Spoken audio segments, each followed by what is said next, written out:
try that one again. Go back to that C, 2, ready, and C, play. Slow and even strums. A minor, find it, ready, go. Now.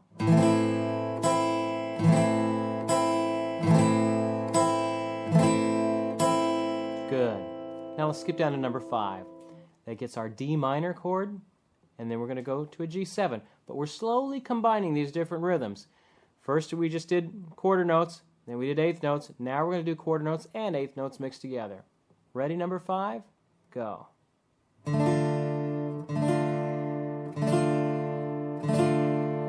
Rest. Get ready for that G7. Ready. G7.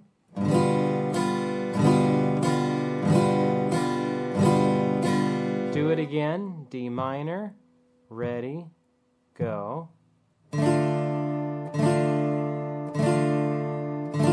G7. 2. Ready. Go.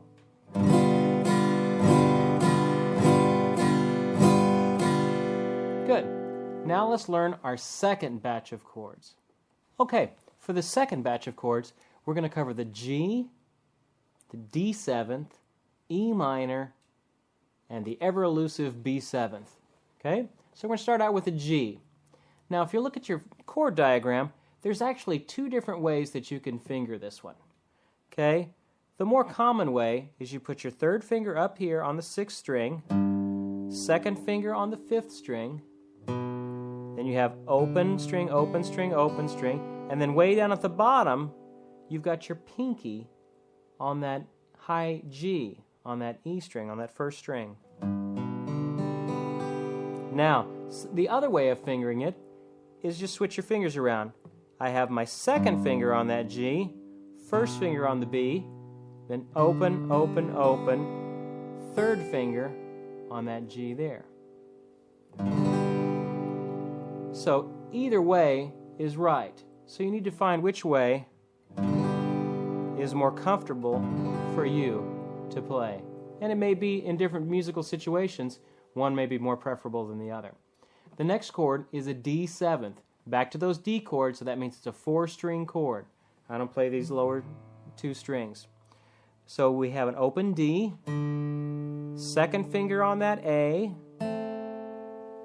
first finger on that C, third finger on this F sharp on the first string.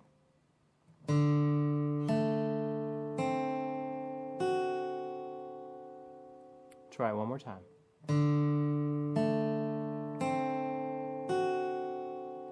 Now all together. That's a D7. Maybe a little tricky getting that third finger underneath there. You just kind of try it. It takes a while. If your chords are initially buzzy and you think, gosh, I'm never going to get it, it just sounds like I'm not getting it. It takes a while, I've found, in teaching people chords. It takes a while for them to get it. Some folks get it right off, and it's not a problem of hand strength or anything like that for them. They just get it. Other folks, they have to strengthen up their hands.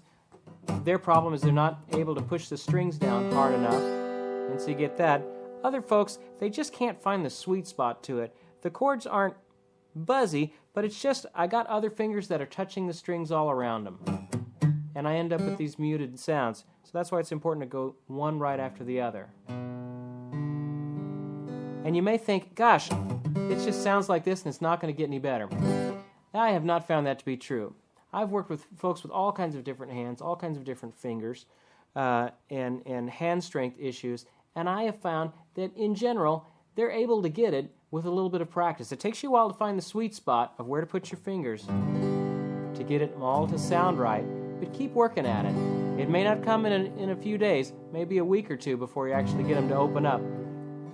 But once you get them to open up, they'll be there. The next one is an E minor. E chord, all 6 strings. This one is pretty easy. We have open E, second finger on that B, third finger on that E, then the rest of them are open.